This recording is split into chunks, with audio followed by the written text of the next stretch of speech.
Mhm.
Hello there. You want to make me co-host and I'll help watch the waiting room?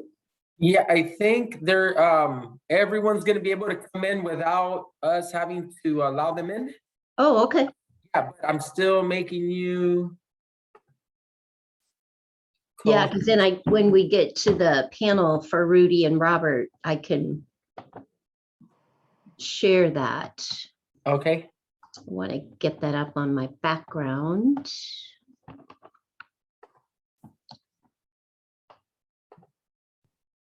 Make co-host.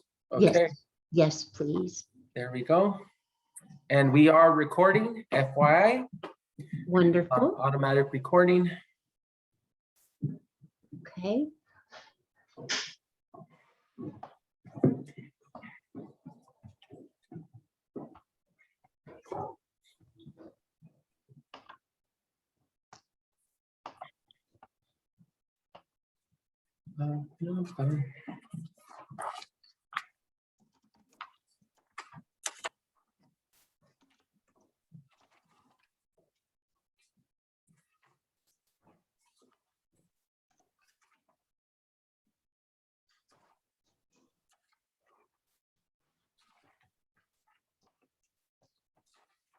Are you able to pull up the trauma-informed code of conduct, the youth ed one, just in case?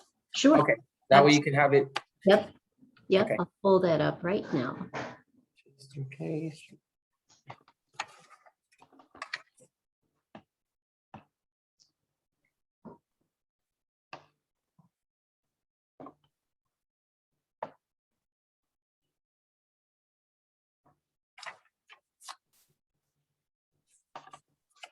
Okay. That's ready. All right.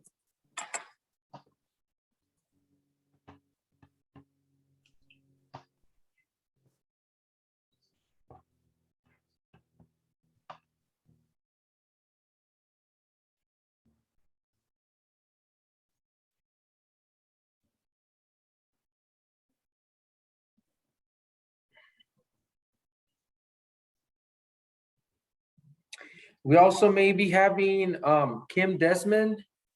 She's the new director for the office, or the chief of race and equity, Oh, wonderful. mayor's office. Yeah.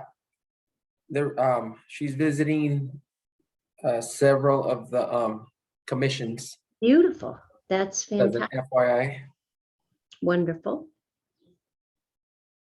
I noticed, Pastor, that when I was preparing for roll call, like there's some folks, just 2, 3 maybe, that are listed on our city commission website that are no longer, like Pastor A-Rob and Cindy Martin. And Right.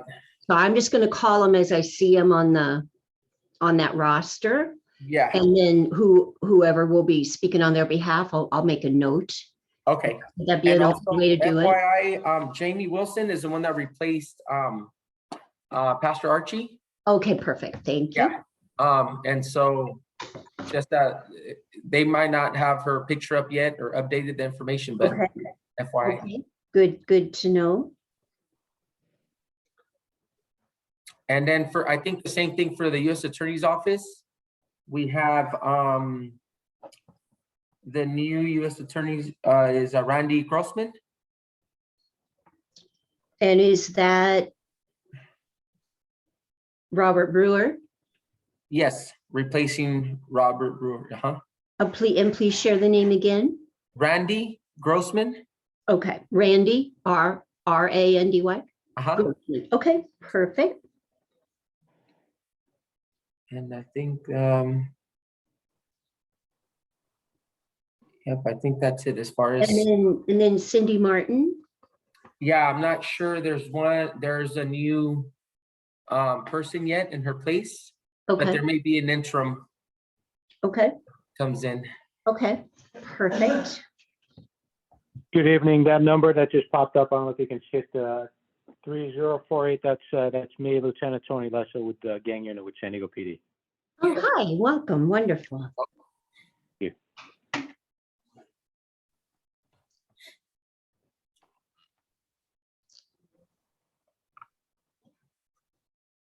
And I believe that's Cheryl from the. I think she's trying to connect right now. Cheryl from the District Attorney's Office is logging on. Wonderful. All right, folks are coming in. There she is. Yep. Hi, Cheryl.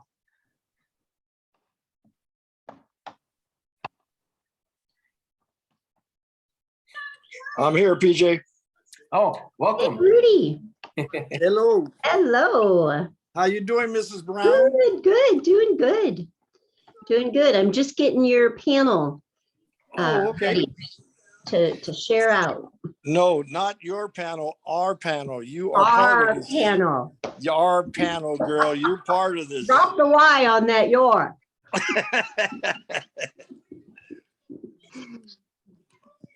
I am Oh, sorry. very excited about this, man. Really, seriously. You know, it's nice to do what we do, but it's nice to, if we can get some support and some backup, everybody. I mean, it just opens the doors for everything. Yeah. Yeah. So Yeah. it's in God's hands. Yeah. And it's just so powerful to hear from the voices of lived experiences and building that trust with the community and that partnership with agencies and service providers and community leaders. And yeah, it's wonderful. It's very hopeful because a lot of families are hurting and we want everybody to go home safe at night to their loved ones. Yeah, that's exactly right. That's Yeah. exactly right. Well, we got you on the team, so I know that we're in good hands with you and Pastor. Well, I thank know you, we're in good hands. Believe that. Rudy. Why is Pastor Jesus being so quiet tonight?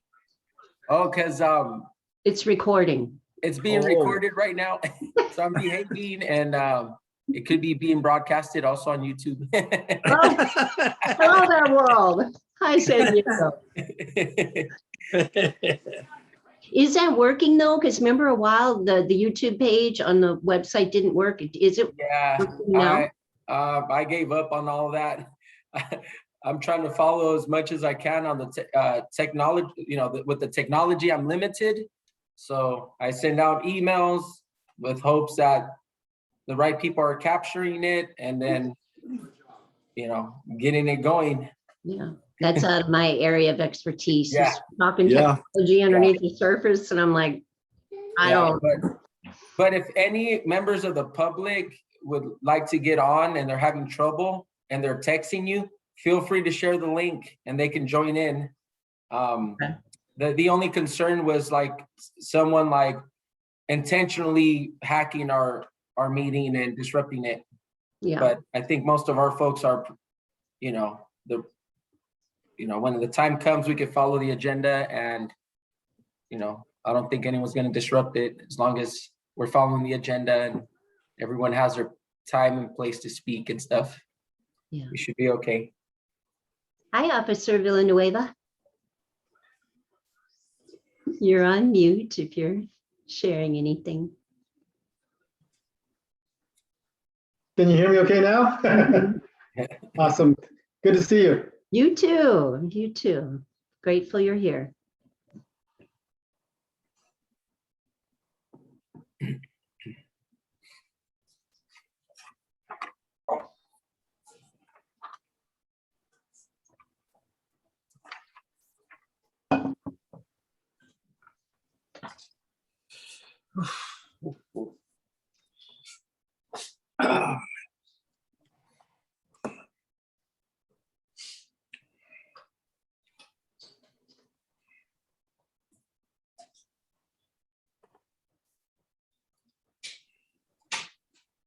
So pastors, About 4 more minutes. Yeah.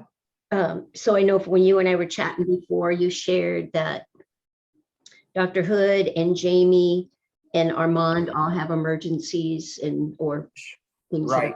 Okay. Mhm. Okay. Okay, there goes Ronald.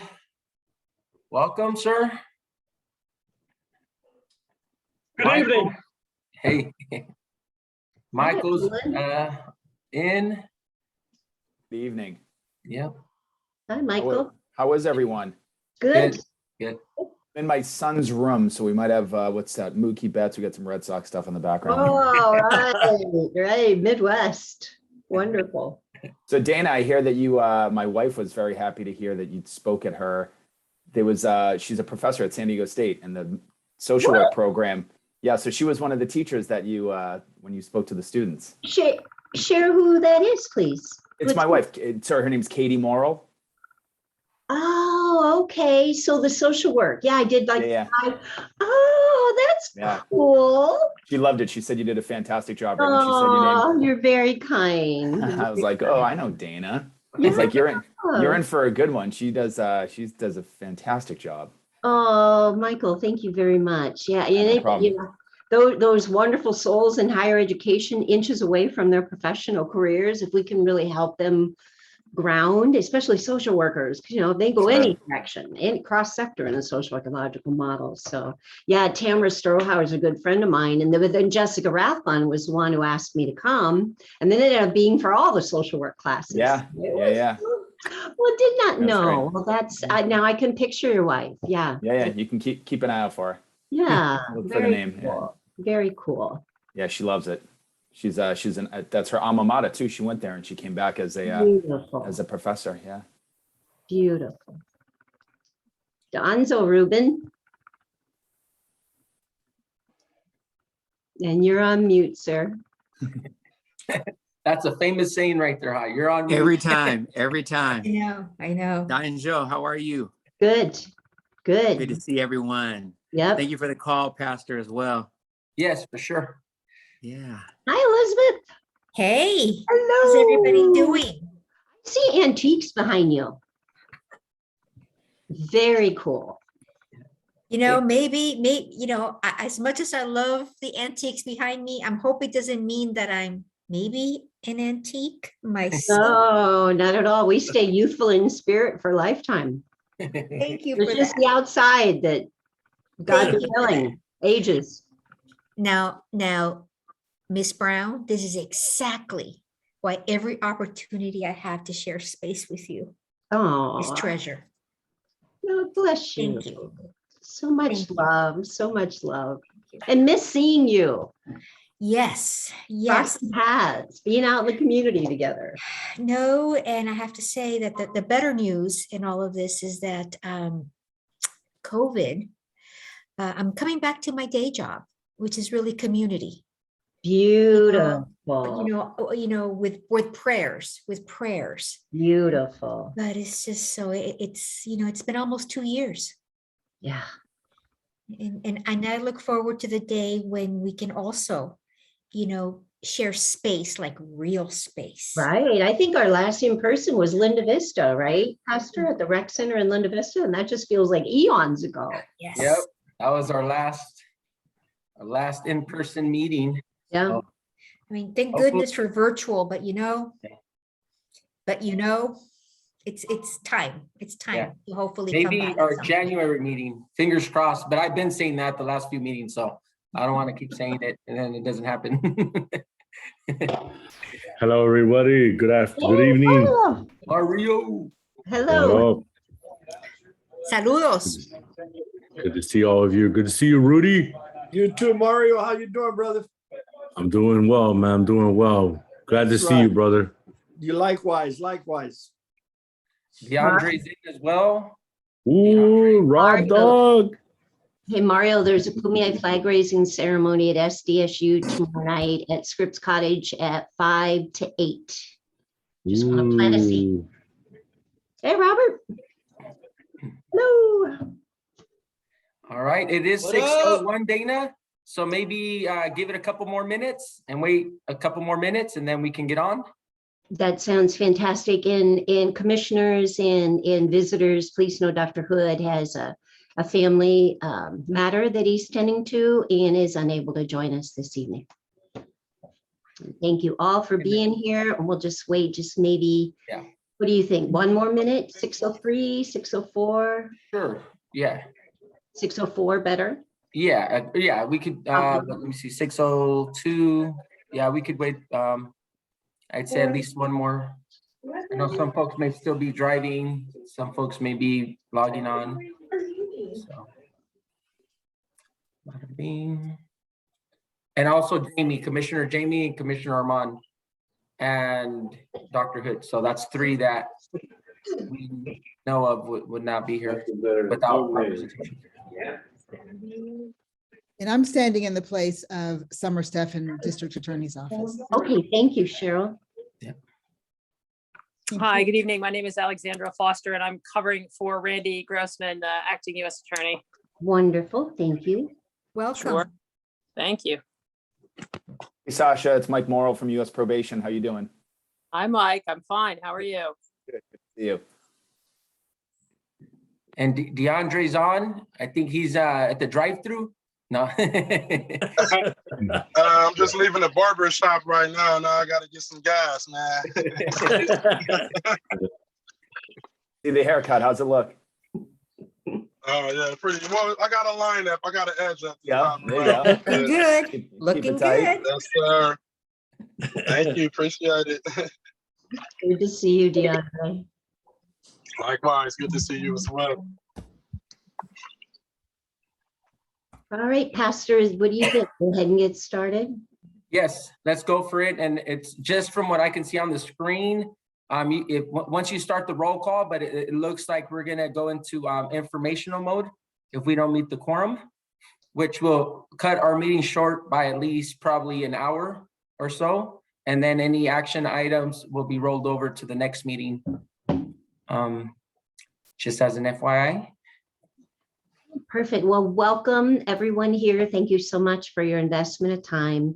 This evening, we will officially begin our Commission on Gang Prevention and Intervention meeting on November 4th, and it is 6:04 p.m. that we are calling this meeting to order and would like to do a roll call, please. I'm just going by alphabetical from last name, from who's on the website. I don't believe Commissioner Mohammed Ahmed is here. Right. And Commissioner DeAndre Brooks, if you would please say present, and what district or your role on the commission, please. Good evening, everyone. DeAndre Brooks, District 4, Reformed Gang Member position. Thank you so much. And I'm present, Dana Brown, District 7. Commissioner Bustos, please. Good evening, everybody. District 8, but really representing the public health voice. in this conversation that has no boundaries. Thank No you boundaries. Commissioner Bustos. And I don't see Commissioner Peter Kallstrom. No. Nope. And representing probation on behalf of former Adolfo Gonzalez. Yes, it's Ruben Leyva, Assistant Chief, County Probation. I'll be on for a short period of time, but Supervisor Ron Van and Officer, Orlando Villanueva will be presenting out on our behalf. Thank you very much, Assistant Chief Ruben Leyva. And representing Sheriff Bill Gore. Good evening, everyone. Commander Chuck Sidimo representing Sheriff Gore. Wonderful. Thank you so much, Chuck. And representing Commissioner Randy Grossman is Alexandra Foster. That's correct. Hi, good evening. Thank you so much. And Commissioner Genevieve Jones-Wright. Not here. And Armand King, we know is with loved ones. Representing Cindy Martin. Anyone? And Commissioner Michael Morrow. Yes, good evening, everyone. Representing District 2. Thank you so much, Michael. Commissioner Morrow. And Cheryl, I want to make sure you say your name correctly. Pronunciation is very important. Cheryl Suing Jones. Correct. And I'm representing District Attorney Summer Stephanie. Wonderful. Thank you so much. Commissioner Mario Valladolid. President, and I represent Area 1. Thank you so much, Commissioner Valladolid. Commissioner Alberto Vasquez. Hi, good evening, everyone. Beto Vasquez, District 8, present and accounted for. Thank you so much. And we know Jamie Wilson is with loved ones. For those of you that may just have hopped on, Dr. Hood is helping family this evening and unable to be here. So Pastor Sandoval, I do not believe we have quorum. Right. Okay, so we are going to have this an informational meeting only. We do have an agenda item, which we will not be acting on. That will be forthcoming in the January agenda. And so we welcome every single one of you here. Thank you so much for being here this evening and for your work as leaders out in the community on the front line of systems change. And generally, well, not generally, the approval of the meeting minutes, we're not going to be able to do because we don't have a quorum to approve.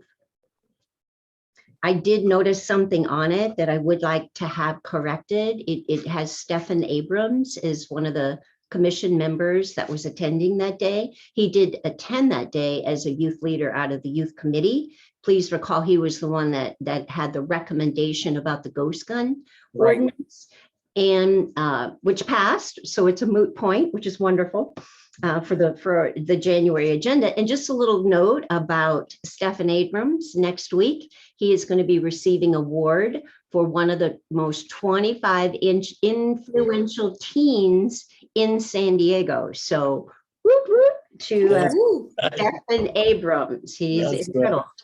Yeah. And Commissioner Vintron, Dr. Vintron. Yes.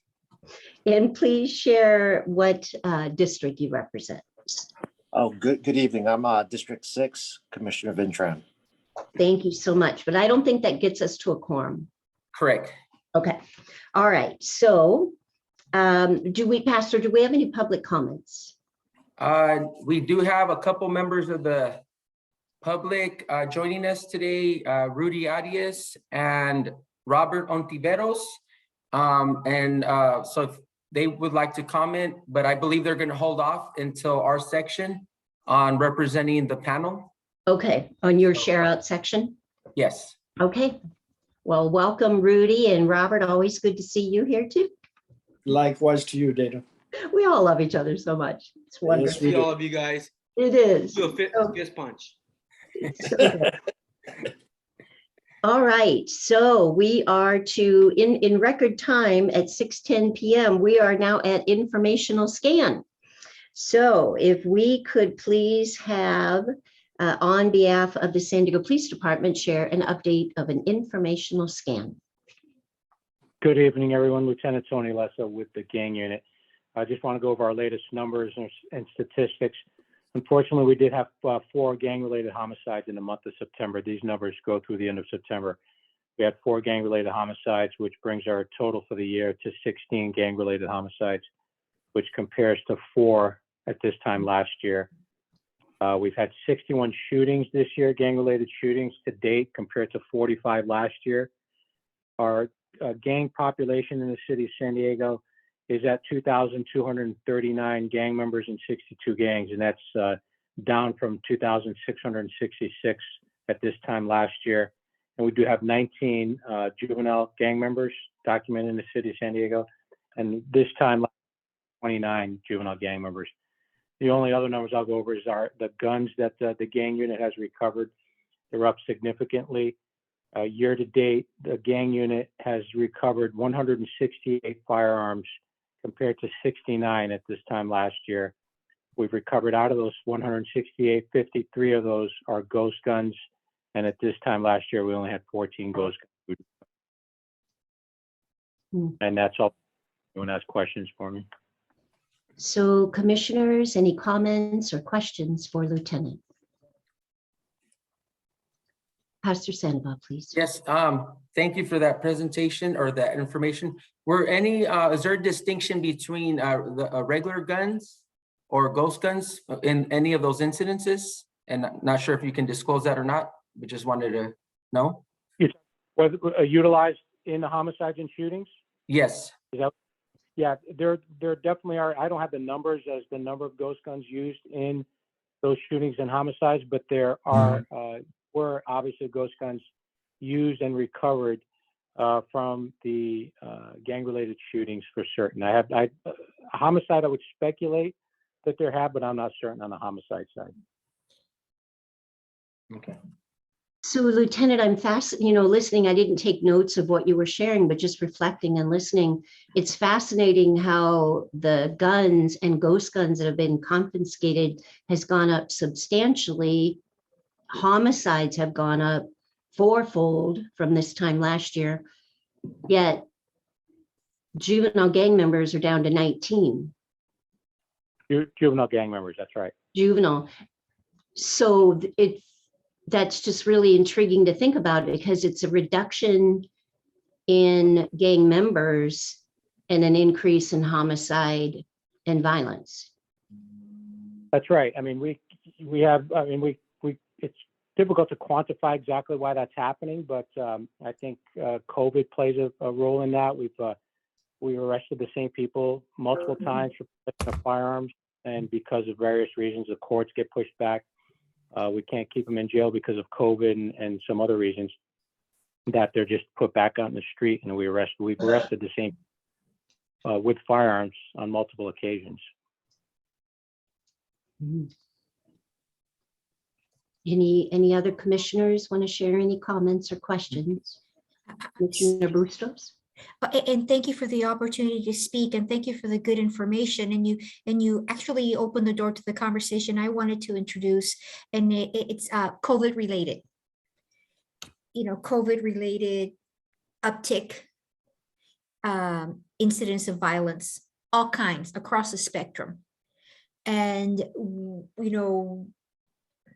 media, in quotes, is framing, a national level, state level, local level, and of course, interested in local.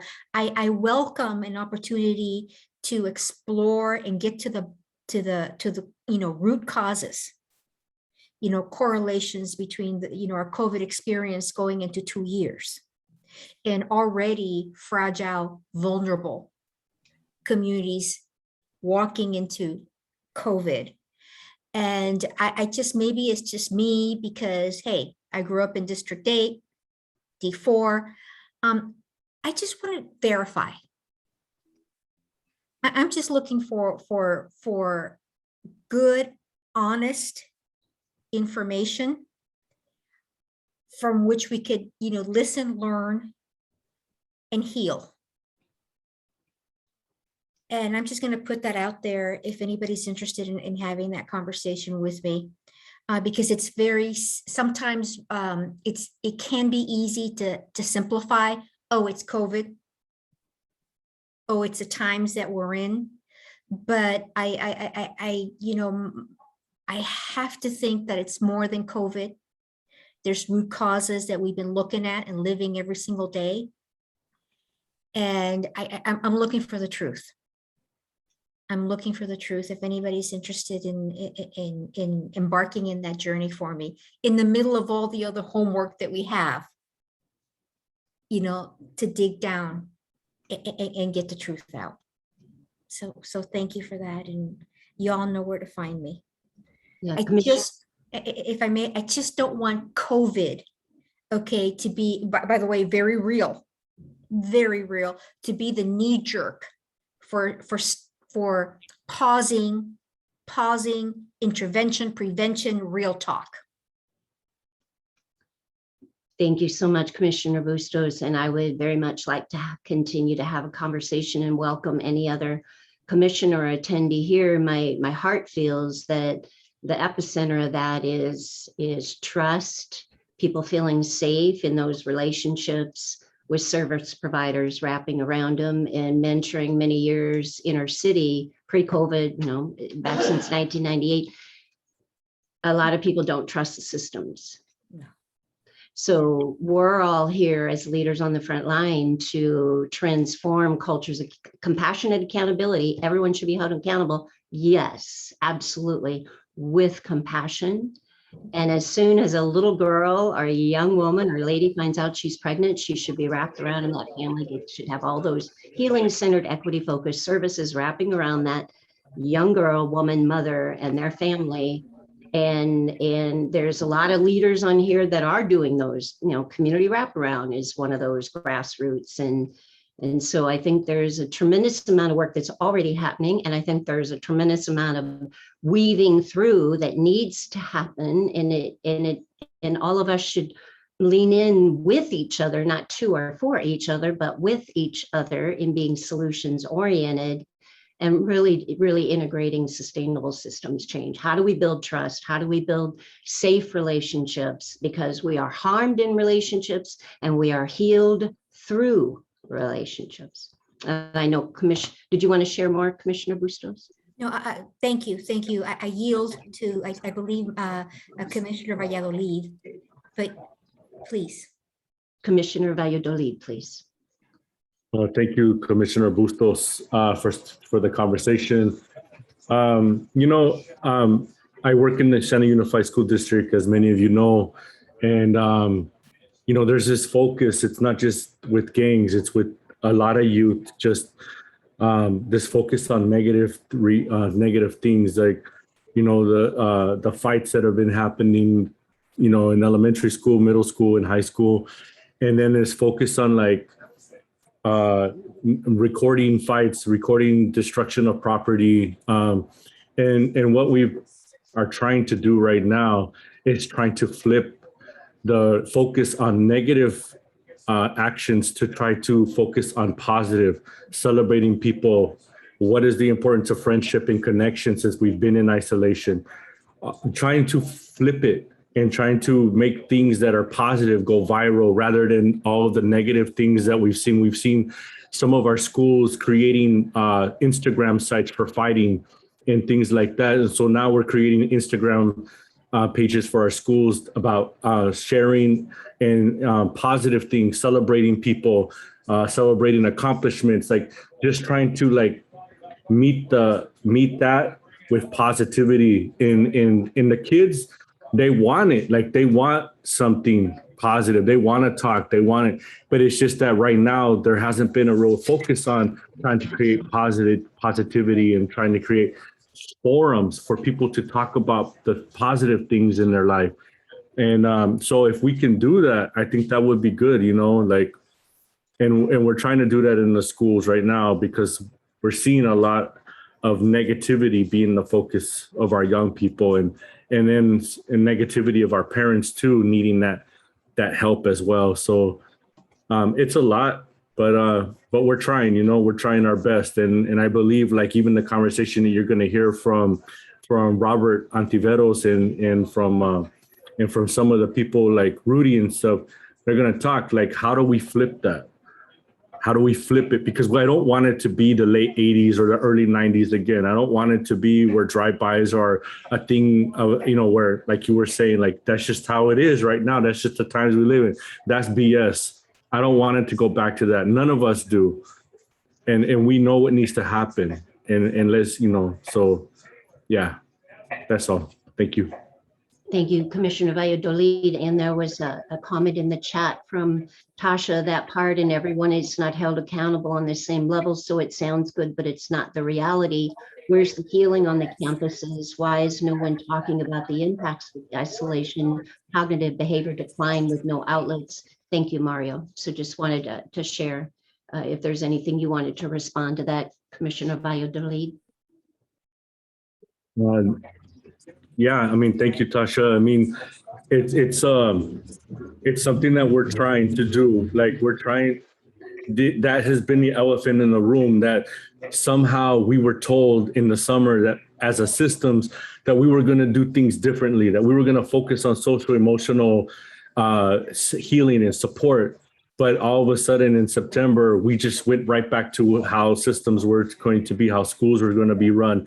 And we're seeing the backlash of that because students are speaking up, maybe not through their words, but through their actions, that they don't want, the old way of doing things, that we need to focus on social emotional support. Our parents are speaking up and saying, if this is the way it's going to be, I'm taking my kids out of your schools. And we don't want kids to go to become homeschooled again. We want our kids to be in school because we know that when the kids were in isolation, domestic violence went up, suicides went up, a lot of things went up. And now we want our kids to be at school, but we want them to feel safe, and we want it to be a place where they can share their thing. And so we're trying, at least at the schools that we're at, but it's only a handful, but we're trying. We are trying to change that as much as we can. Well, more comments are coming through. Adults not acting appropriately, including police officers, but adults expect youth to be perfect, not showing signs of empathy to isolation, lack of education and socialization. So thank you so much, Tasha, for sharing your thoughts in the chat. And I just want to plant a seed of hope here, because I'm blessed to be part of a whole educational network throughout California and some states in the nation where we are doing that deep-rooted work, and it's mandatory, and it's all staff, and it's written into renewals, and it's a mile deep and an inch wide. And it's the courage to have a lot of uncomfortable conversations, and at the epicenter of it, just like the San Diego County Board of Supervisors unanimously approved racism as a public health crisis in San Diego County in January of this year. We are doing a lot of truth telling and having a lot of courageous and brave conversations and transforming policies and practices and programs so that it's sustainable systems change. It's got to be that level of policy, practice, and procedure, or it's a mile wide and an inch deep. And all of us need to do the work of a mile deep and an inch wide. And that's every one of us here, cross-sector in a social ecological model. So there are, I'm blessed. I know there's people on here that are doing phenomenal work on a cutting edge on the front line. And so it's that balance of, we're leaning in and we're trying, just like Commissioner Valladolid said, we're trying, we're trying. And when we're all trying and leaning in, that collective synergy is going to gain traction and momentum, because we're just energy, and right action begets right action. So we just have to help each other stay on course and hold each other up when we're frustrated, and honor what is working and be solutions oriented and not deficit focused. So thank you, Commissioner Bustos, for raising that awareness. And if any of the commissioners here would like to have a conversation with Commissioner Bustos and myself, if you could just reach out to one or both of us, or Pastor Sandoval, we'd be thrilled to have a deeper conversation about this. Sure. Thank you. Thank you. Thank you so much. That really led into a robust conversation. So thank you very, very much for that. And now an informational scan, please, from Assistant Chief Ruben Leyva and your team on behalf of probation, please. Thank you, everyone. Let's go ahead and start with our youth report out. Supervisor Ron Van, are you available? Yes, sir, and good evening to everybody. On the probation side, I'm just going to go real quick with our Achievement Center and choice numbers.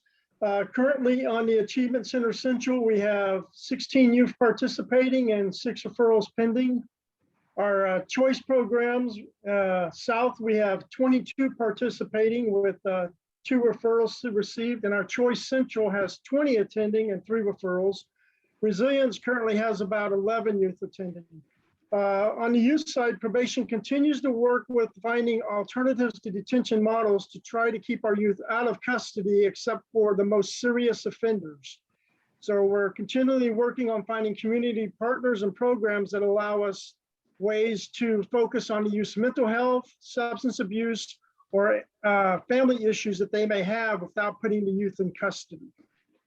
And so we're continuing to strive on that forefront right there.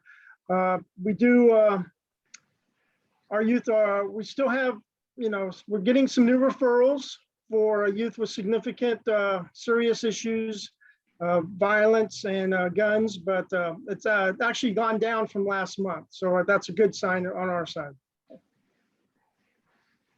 Thank you, Ron. In addition to that, today we have a total count of 159 youth in custody total. We were in the low 150s earlier in the week. And so we continue to sort of stay in that area as far as the youth that we have in custody. One thing to note for this group, information only, is that our Kearney Mesa Juvenile Hall, as many of you are aware, is in the process of being rebuilt.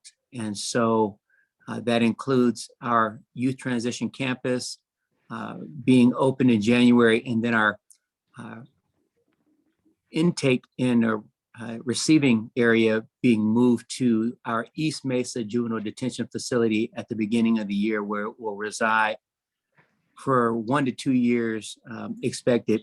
And so law enforcement who would be booking a youth into custody will have to drive to Otay for the time being until we are able to rebuild that location. With no further ado, I'd like to pass it to Orlando. Are you there, sir? Yes, sir. Good evening. Orlando Villanueva, Senior Probation Officer for Adult High Risk, Adult DSU Watch Program.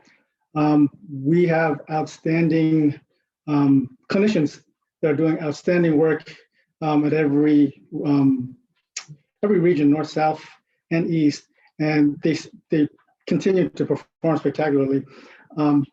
The one thing that I do notice is, I mean, I don't want to harp on the COVID thing, but the COVID did isolate the courts, and now the courts are wide open. The courts are wide open, and now we're seeing I can see the avalanche that's coming to our way in cases. So our cases usually used to be in the adult supervision sector. We used to get probably 15 cases per week. Now we're averaging about 6 to 10 per day.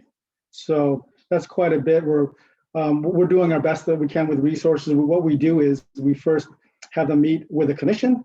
We orient them on any resources that are available to them. A lot of them are needing homes, needing sober livings, needing residential treatment programs, and we're able to do it on the spot, and it's amazing. So right now we're busy. We're really busy, and that influx, we're really feeling the cases coming in. On a better note, I got a note from one of my officers that we are doing Shop with a Cop, and a lot of the officers are doing that. It's going to be doing on December 4th, and our unit especially is very excited to be a part of that. Basically, it's $150 for a child in need that we take them to Target and they go shopping. But actually before that, they go to SeaWorld and they watch the dolphin show, and then they travel down to Target and they do a $150 shopping spree at Target. So it's going to be in the next few weeks, it's going to be an amazing holiday. So we hope to continue that effort, and we hope to be a good resource to the community, good asset. A question for Pastor. Go ahead, Pastor. Yes, sir. Yeah, then Tran, if you want to go first, and then I'll chime in. Thank you. This question is for the probation department and Assistant Chief Leyva. And I'm not sure if anybody else is interested, but would we as a commission be able to take a tour of the new facility? I could definitely have someone can contact the commission, and we can work on the commissioners taking a tour. We are beginning to have some of that happen. And because of the role that we play on this commission, I don't have any issue with having someone reach out to Pastor to facilitate some of that. I think that would be amazing for all of us to be able to see that kind of flower, and then I'm sure we'll have a lot of questions about the types of programming that would be available. And I'm not sure if programs like community rap and youth empowerment are already involved or not, but it'll be hard and difficult to see them not involved in this new transition that we have for our community and for our kids, right? So during that time, there can be an opportunity for some explanation to take place about the different types of programs and what sort of amenities the facility will have to facilitate transformation. Due to COVID, still we have to keep the numbers low in terms of visitations, but we'll work with Pastor on that on behalf of the commission. Sounds great. Thank you so much. Okay, my question was for Officer Orlando. Is there the Shop with the Cop resource, is that for selected youth that you guys are working with, or is there a way that some of our grassroots community programs in the community can also refer some youth that may be doing all that they're supposed to be doing, and as a form of a reward, or how does that work? I believe, from my understanding, it's going to be selected youth. And from our department, it's going to be those that have a direct relation to probation.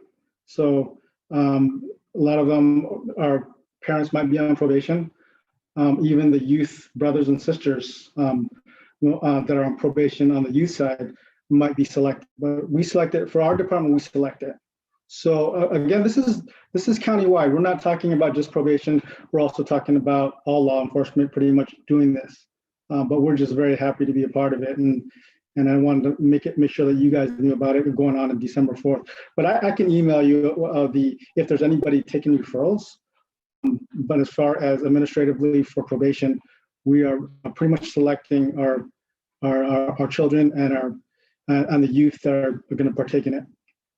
Awesome. Yeah, thank you for that. Because yeah, I'll email you.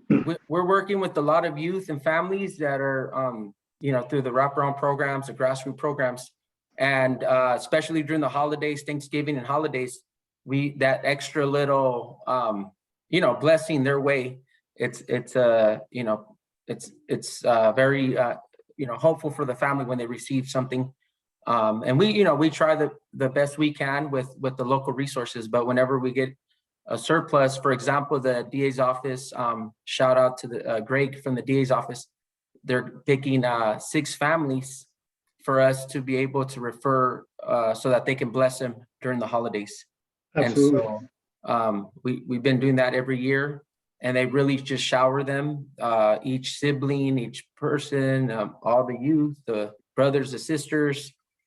Before COVID, they were allowed to come in and cook breakfast for them. And it was just a really good, fun time for them. And the lowriders came in. They blessed them with gifts as well.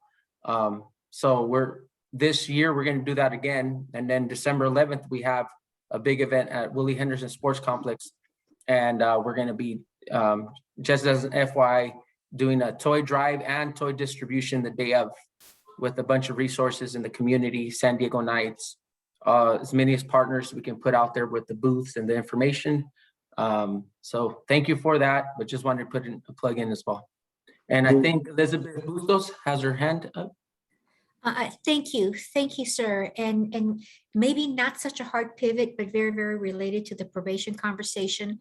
I'd like to just, plant the seed of the Southeastern Livewell Center and the presence of probation in our community. And of course, my brother, Commissioner Leyva, is all too familiar with that conversation. And I would really, with everybody's permission, welcome a presentation from probation in this body about what the vision, the presence of probation is going to be in that Livewell Center, because it is of concern. It continues, let me just say that, keeping it real in this space, it continues to be of concern. And this is the space, I believe, with everybody's permission, to yet another space to inform, to engage, and to check one another, as to what that presence, not only what the vision for that presence, what that needs to look like, and then also the accountability behind that. And so I'm just going to pause there. Thank you, Commissioner Bustos. Good to see you. I think in concept, I don't have any objection to that. We may be a little soon in the sense that the building is set to open in 2023. And while I think in concept, we know what we look like, we also want to be sensitive to the fact that some things are changing.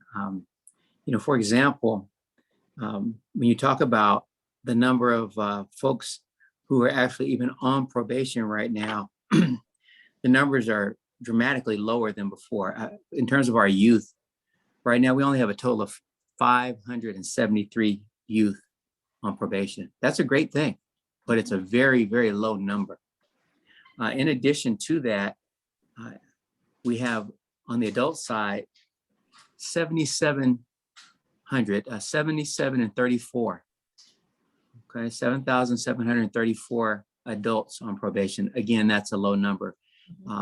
As Officer Villanueva Orlando was saying, the courts have reopened, and so we may see some of those numbers fluctuate, but we also know that the laws associated with Assembly Bill 1950 have shortened the terms of probation to 6 months on really most charges and 2 years on felonies. And so we may not see a tremendous uptick. And so our numbers are lower. And so as we talk about what we desire to offer in a trauma-informed and a community-centered way, I think we're speaking more in concepts, and then in 2023, we'll be able to respond to the need within the community more specifically.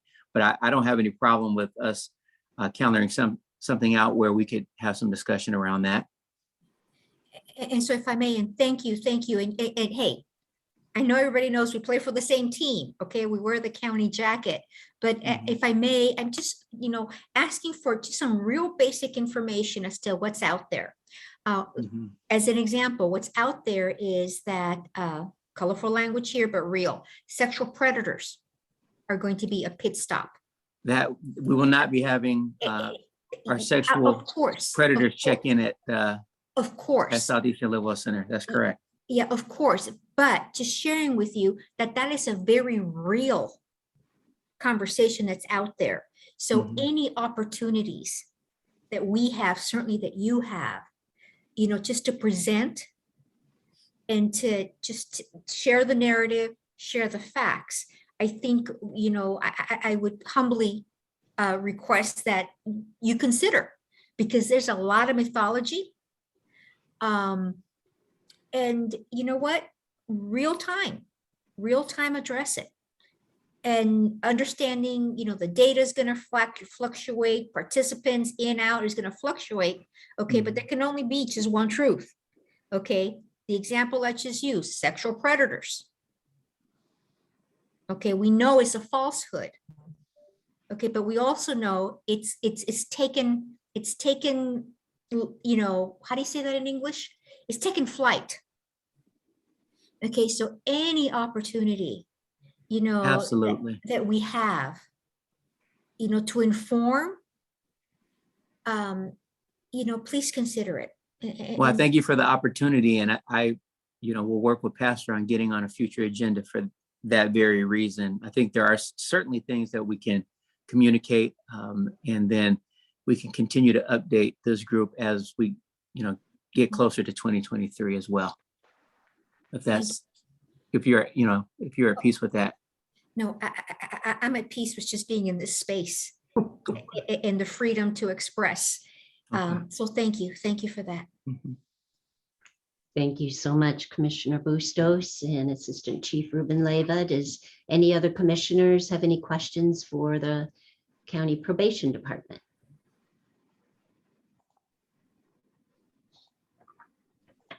We are going to. I got a quick question. This is Commissioner Vasquez. Just out of curiosity, is there anywhere that we can find up-to-date statistics on juvenile crime or the trends or fluctuations that we've seen, for different parts of the county?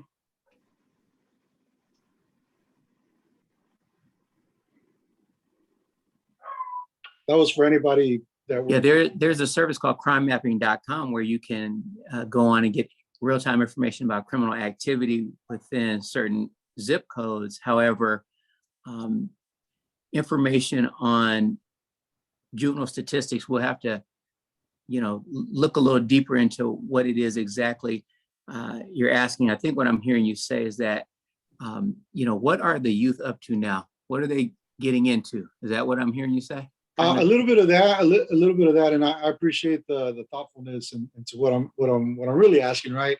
I just recently I was asked to look at, or to potentially, work with some folks in Chula Vista, for instance, on some youth diversion stuff, but it was hard to kind of figure out, what that really looks like right now, right? What are youth? What does it look like in comparison from last year to this year as far as activity among juveniles, and what does that activity consist of, right?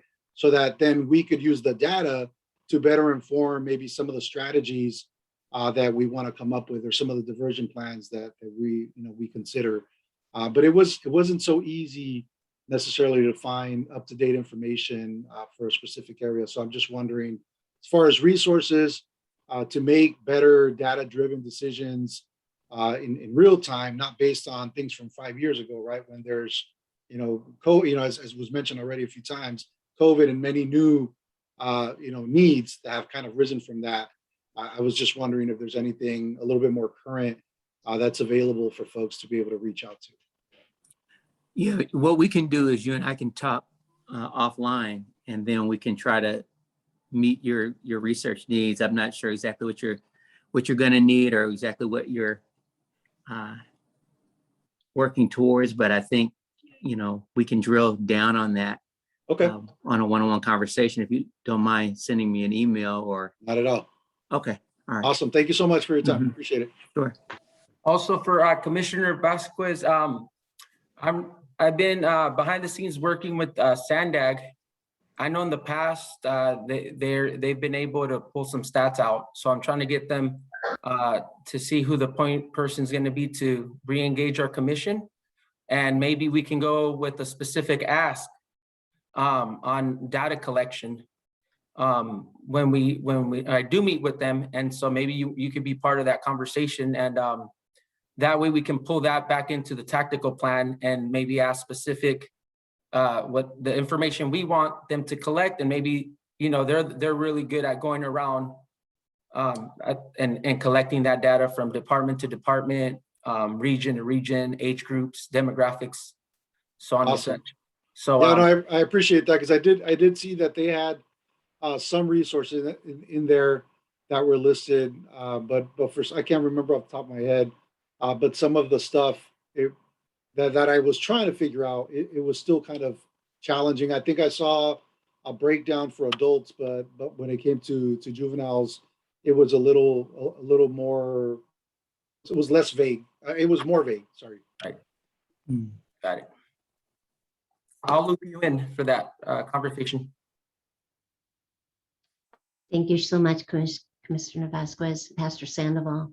Commissioner Bustos, would you like to share an update on the Communications Committee? Oh, that infamous mute button. Oh my goodness. I'm always vexed by it. I don't have any updates at this time, except for just a question, from Pastor Sandoval. Once again, what is the framework? Is there a specific framework in terms of communications that we need to work with? Understanding that this is housed within a city of San Diego context, or is an alternative that we can create our own content because there's such good information, dialogue, mission, vision. Or is it somewhere in the middle? And I'm hoping I'm making sense in terms of what we communicate. Good question. I think we hear, when we get the informational scan, we do hear all the stats on the shootings, the crime, that kind of stuff, homicides.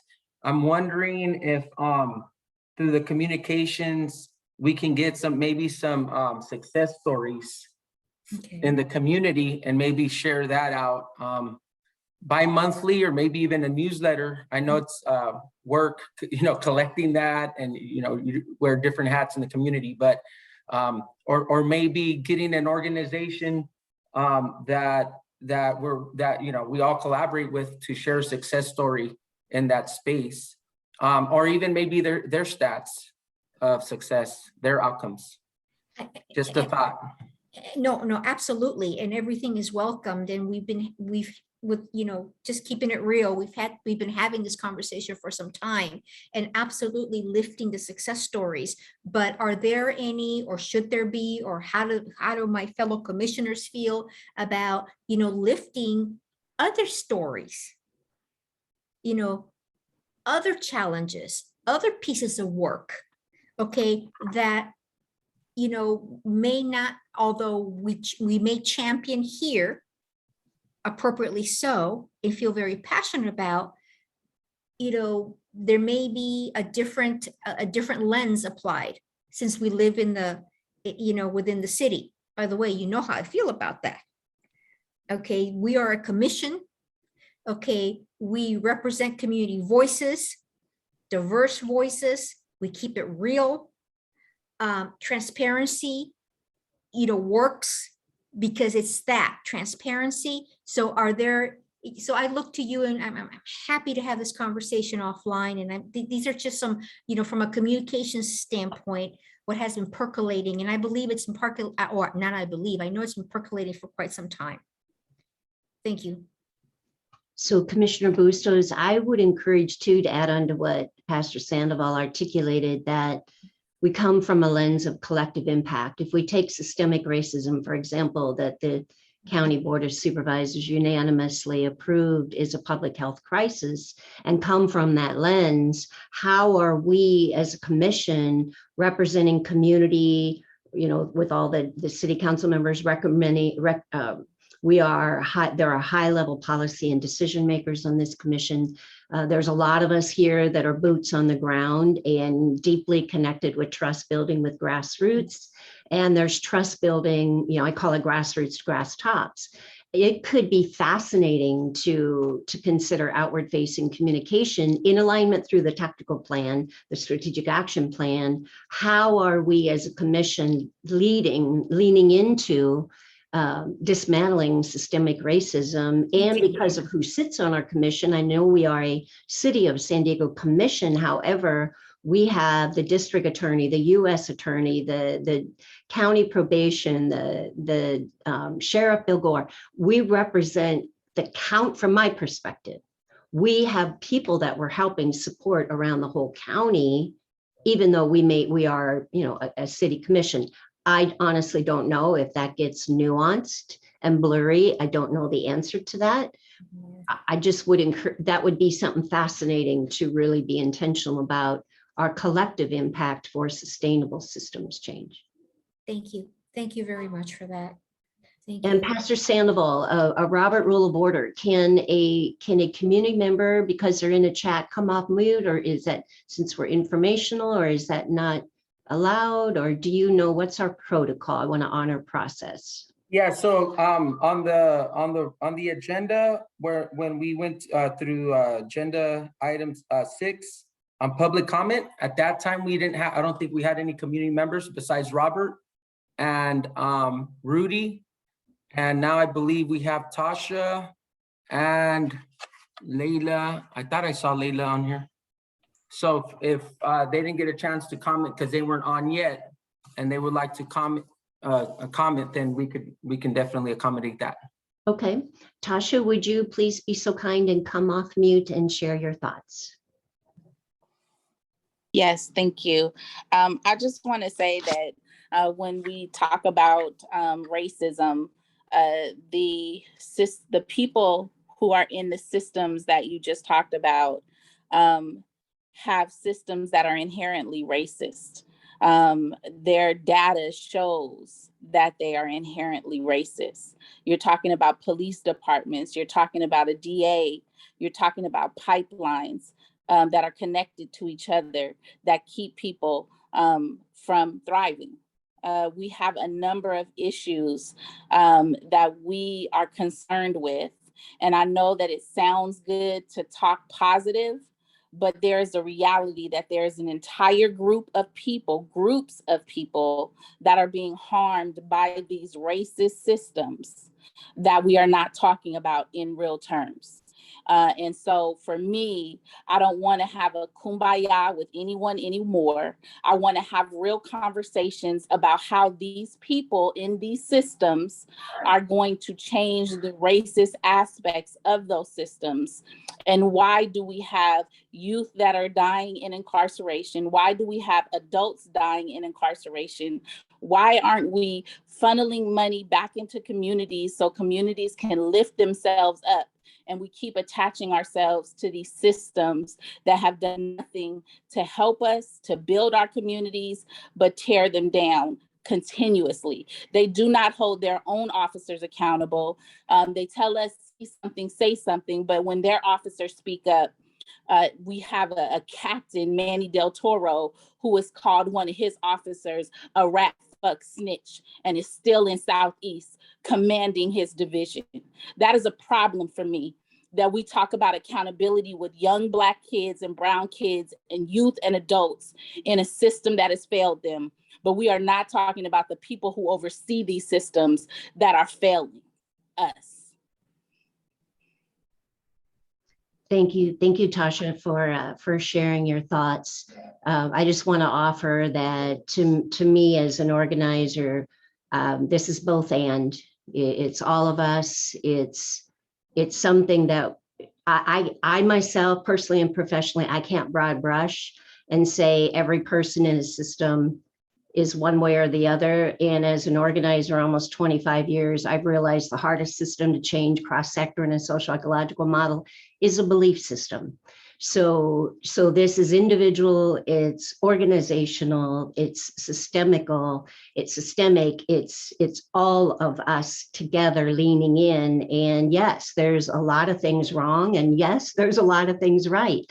And so I'm working with hundreds of people around the nation that are leaning in, having courageous conversations. And I work with a lot of grassroots and individual service providers here across sector in a social ecological model in San Diego County that have deeply integrated the impact. San Diego Youth Services, it's on and on. So I myself feel it's all of us leaning in to be part of the solution and having courageous conversations, what isn't working, and celebrate the things that are, because it's both and. To me, it's not either or. And Tasha, I know we can go on and on. Why don't we, Pastor, if it's okay with you, can we just finish it out and see how folks feel? And if anyone wants to stay on and just have a chit chat when we're off recording, I'm very open to this. We're not making any decisions or action items because we don't have a quorum. Pastor, what's your direction, please? And if you're talking, you're on mute. Well, if I can chime in, I was going to say, if I could chime in while we were waiting for him to just come off and mute real quick. Sure. I just wanted to acknowledge everything that Tasha Williamson just said, because it's real and it happens. And a lot of times there is no accountability when it comes to law enforcement and the police department. So until like the community actually sees someone held accountable, these conversations are just gonna fall on deaf ears. I mean, you don't have every single cop and every single police person isn't a bad person, but whenever you see these situations arise and transpire, there's just never any accountability. And like she said, the first thing that's going to end up happening is the community gets no slack. If you have one of these Black or brown kids come out and do something to commit a crime, they're going to smash them and punish them to the full extent of the law. But when an officer does something, it's kind of like they get immunity at all times. And until the community actually sees someone held accountable when they do something, then the conversation is just going to continue to be like this. It's just like the people that have influence are scared to hold people accountable at the end of the day. And that's why we see exactly what's going on out here right now. So I appreciate you for speaking up, Tasha Williamson. I understand the struggle and I know that it's real. I work, closely with the County of San Diego. I'm on this commission with a lot of different individuals that are law enforcement. So I get it. I understand the job. I know people are here to do the right thing, but at the end of the day, it's just no accountability. And you can look all over the country and see that. And that's why you have all these different situations and issues happening and transpiring, because there's never been any accountability really to keep it clean. It's always just conversations that end with lip service. But I just wanted to say that. Thank you so much, Commissioner Brooks, for sharing your thoughts. Any other commissioners want to share? Pastor Sandoval. Yeah, I think there's a need at the table for the voice, like the things that Tasha are saying, and Commissioner Brooks as well. So maybe Elizabeth, this could be also one of the topics through the communications committee, topics that are needed to have. This is just another one. This could be another one. And I did want to say, we did invite, her name is Kim Desmond, and she's the new, what is she? The Office of Boards, Kim Desmond. She's the Chief of Race and Equity. And she was recently hired in the city of San Diego to address some of these things. So maybe even like she wants to get involved. She wants to see what's going on in the community, and perhaps bringing her in on this as well, and figuring out what these topics are, how can we communicate? Where are the communication gaps? Where are the accountability gaps? Because there are people that are hired to address these specific things, and not just people of influence that may or may not speak up. Now there's people that may be hired to be able to speak up, to bring the concerns of the community up to the forefront. And I think with that, Pastor Sandoval, all of that is cool and it's definitely needed. But a lot of times when we appoint people to those types of positions and situations, it comes from the people that are already in charge. Like I see so many different boards and commissions that are so heavily law enforcement laden that even if you were to try to do something like that and make a change, how can you really do that when 75 or 80% of the individuals on there are all part of the same team? And naturally, people are going to protect themselves. That's just how it goes. So, I mean, this is, like I said, once again, this is a conversation that's been had over and over for years and years. We can always put people in different positions and hiring them to have these types of conversations. But at the end of the day, when you look at the boards and the commissions and you really see who's there and who's pulling the strings, you start to understand why there's no accountability. But I mean, this is a whole entire different type of conversation that, probably wasn't supposed to be had here tonight, but it really gets deep. And we just got to really just basically call a ball and a strike a strike. As long as we continue to say we can have these conversations and this is going on and this, that, and the other, we're not addressing anything. And being an African-American person and knowing my history and everything that, you know, we've gone through in this country, it basically falls upon deaf ears. It's like, you know, the same tune.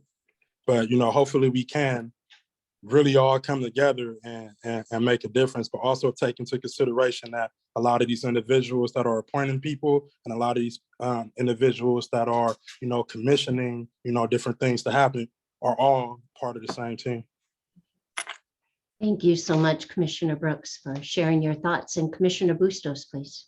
And thank you, Commissioner Brown, but I saw Ms. Tasha Williams' hand first. And then with everybody's permission, I'd like to follow up. Okay, perfect. Thank you, Commissioner Bustos. Tasha, would you please unmute and share your thoughts? Yeah, I just want to say that for this commission, I really need you to ask for data points. I need you to ask these officers about complaints, and find out what complaints are happening. Find out how many officers are being arrested by the DA's office. Find these things out, because it's important that you know who you sit at the table with. It is important that you know that equity is not equity in these streets. And when you sit at these tables and you talk about healing and you talk about peace, they are out there traumatizing Black, Brown, Indigenous, API, people of color. And it's shameful. And it needs to stop. And it's not going to stop by holding their hand and driving some cars down the street. It needs to stop because they need to be held just as accountable as they talk about ghost guns and crime data points. They know so much about violent offenders, but nothing about themselves. Whew. Thank That was you. heavy. Thank you very That much, was heavy. Asa. Commissioner Bustos, please. Thank you. Yes, that was heavy, but there was also a lot of truth. A lot of truth in that. So a couple of things, if I may. The county's Leon L. Williams Human Relations Commission has seated a handful of subcommittees. One of them is the Public Safety Committee. For everybody's consideration, you've got, it convenes the first Monday of every month. And it's only convened 4 times, I think, because the commission is new. That is, I think, humbly suggest to you, really, and it colorful language, it's buck naked.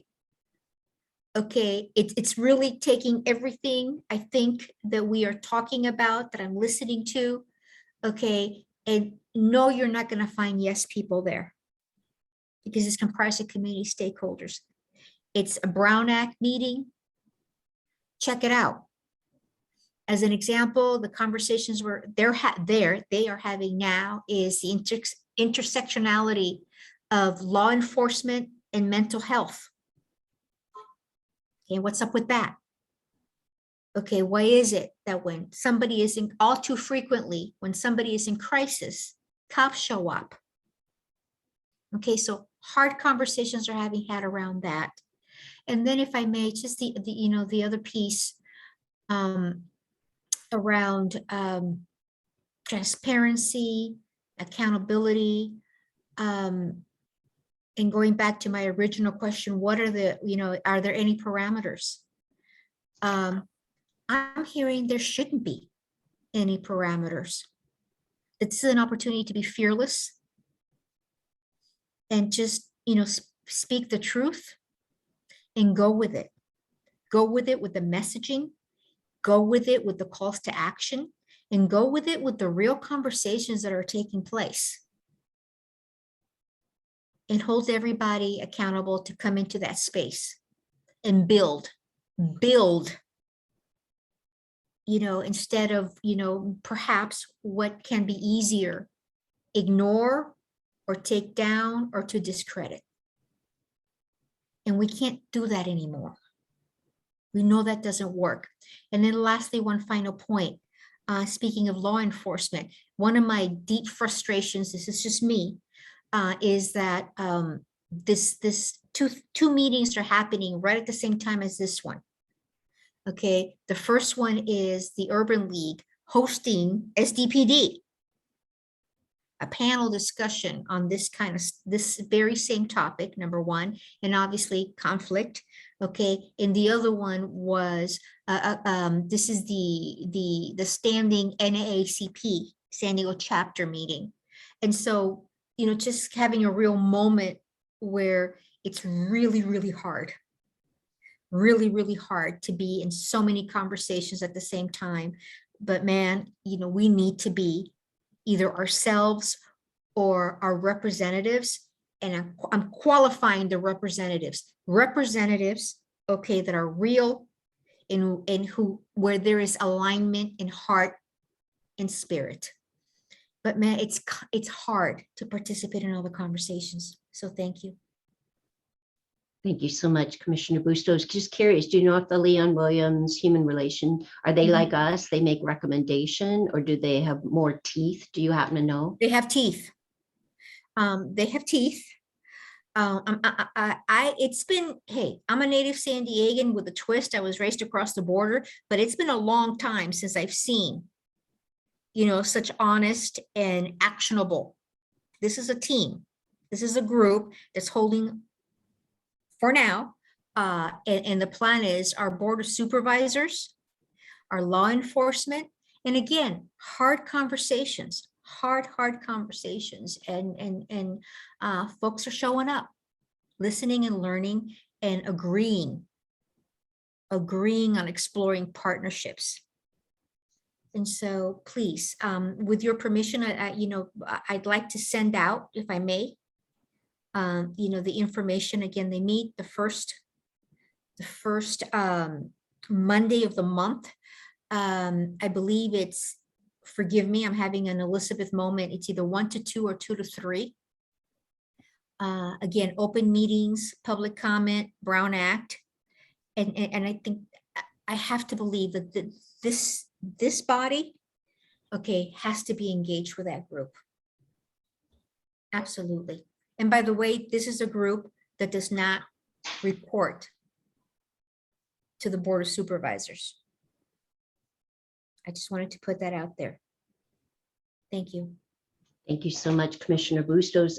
Fellow commissioners, any further comments you'd like to share? Yeah, this is Commissioner Vasquez. I just want to take a moment to acknowledge all the real, talking about real, and all the real comments that were made by our guest, and just really as we're having this conversation, I know for myself, part of the vision of agreeing to serve in such a capacity is that we need to find ways to have these uncomfortable conversations, because we do need to find ways to continue to move forward and address some of these disparities that continue to plague our communities, right? Some of the leadership that continues to contribute to the ailments that plague our communities. And so I'm really excited to be at this conversation, to partake in this type of dialogue. I look forward to more healthy dialogue like this, healthy in the sense that, while it might be uncomfortable for some folks, we need to realize that we all have something to do with the conversations at hand, right? We all contribute in one way or another to all these different socioeconomic, social justice, issues that continue to harm our communities. And so I'm really glad that we're bringing this to light. I did want to mention earlier, as we're talking about city, we're talking about county, we have a lot of representation here, so on and so forth. I'm almost wondering, and this is kind of goes back to something that I brought up in the past, the creation or the development of something unified for all of San Diego, both city and county together, that is kind of like a one-stop shop for folks that are returning home or that have been, justice impacted And I know, probation does their own thing, the county does their own thing currently. But really, if there's one thing that's difficult when you're getting out is having to go to multiple places to take care of all your stuff, right? Especially when transportation is an issue, especially when you have basic needs that need met. And so I'm almost wondering with the renewed energy with our board of the county board that's currently in place, and the revitalizing of the Office of Racial Justice and the Director for Reentry Services and Diversion that's going to be coming on. What is it going to look like for us to have, solution-based conversations about, providing, not only resources, but really opportunity for a change of trajectory for people, opportunities for upward mobility, opportunities that they can continue to build on when they get out and return back home. That really is, again, solution-based, right? Solution-focused in wanting to get people, back on their feet with a fighting chance. So just want to put that out there. I think, I think the city of San Diego is great, but it's only part of San Diego County, right? And so there's it's a bigger for all of us here in San Diego. It's not just the city of San Diego. And so, I think collectively, again, with the renewed energy there, I think the time is right for us to continue to try to align the resource or align our efforts to try to make or create, greater opportunities for our folks that are returning home, for your future neighbors, shall we say. Thank you so much, Commissioner Vasquez, in honoring every single one of you that shared in that robust dialogue. Commissioner Brooks, Tasha, Commissioner Bustos, Commissioner Vasquez, thank you to each of you who articulated what you shared. So we're going to move on to the, I just want to share a screen of what all of us had opportunity to ponder. Oh, wrong one. That one's next. That's Robert and Rudy. So all of you have seen this probably for well over a year. It's part of youth that were from Youth Empowerment Project Aware and Just in Time Foster Youth that met with the Clinton Foundation for the Strong Families Helping Communities Initiative. And please recall, this is what these 4 quadrants, this is what the youth were saying, mainly City Heights and Southeast. This is how they want to be treated by any adult anywhere in their life. And so I know each of you have seen this many times. This is what will be, hopefully have a quorum in January. And you can see here that they're honoring the mandated reporting. Unless someone's harming you, you're harming yourself, or you're harming someone else. But the youth had shared that they want confidentiality. And when they mean unless permission is given, that's above and beyond mandated reporting, just for clarity on that, which you would think professionals wouldn't be talking about those things anyway, unless it's something that's mandated reporting. So just wanted to share out on that. And then the other quadrant, the other 2 quadrants, this is what the youth were saying. This is how I'd like to be treated by social workers, case management, teachers, law enforcement, my neighbors, any adult in their life.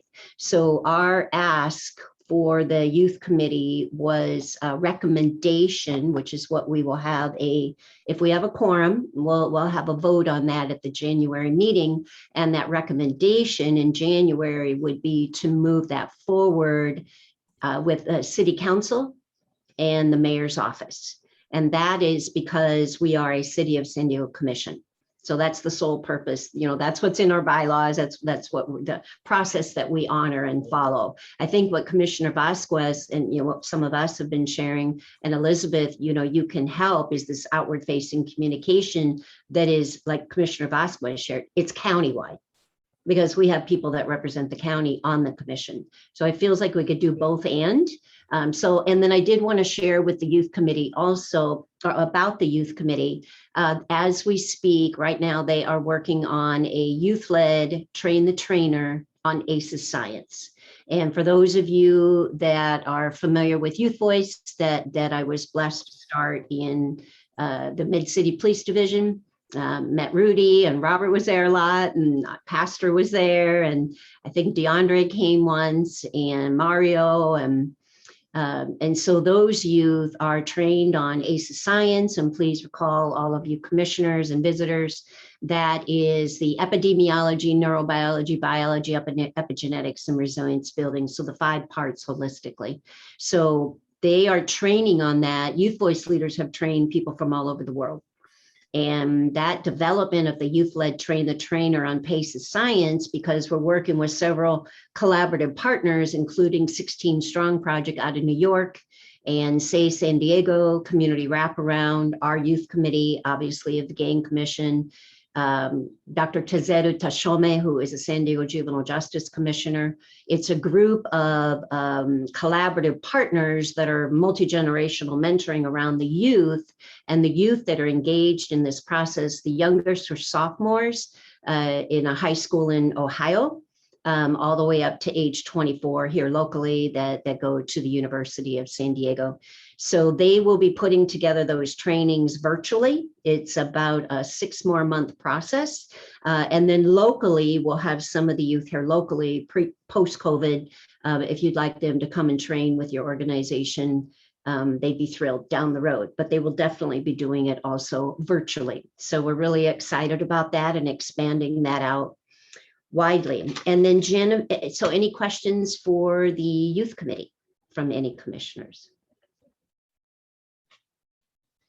And we don't have Commissioner Genevieve Jones right here, and we don't have, so we won't do the gang documentation ad hoc update. We don't have Dr. Rodney Hood, who was going to do a COVID-19 update.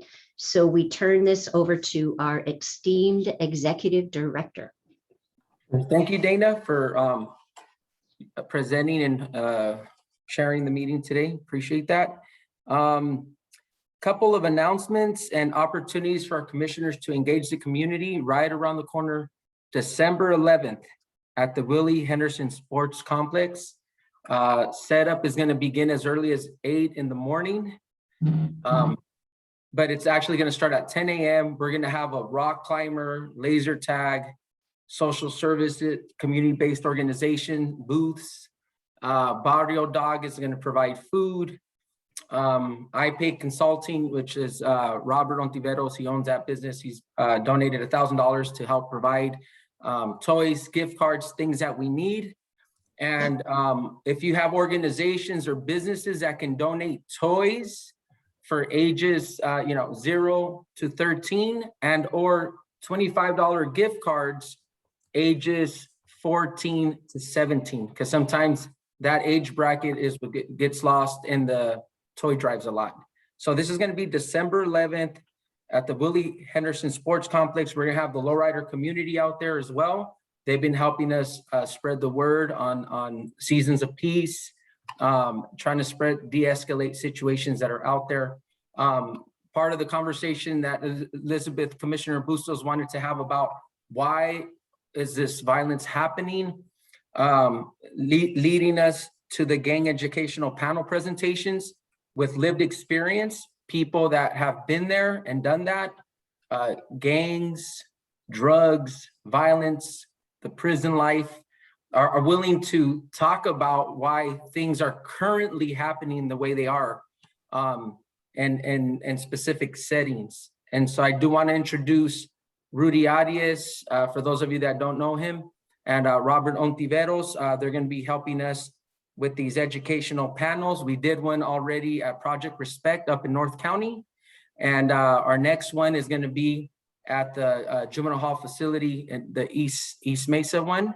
We've been invited to give a presentation there. Our goal is to go into the schools, middle schools, elementary schools, high schools.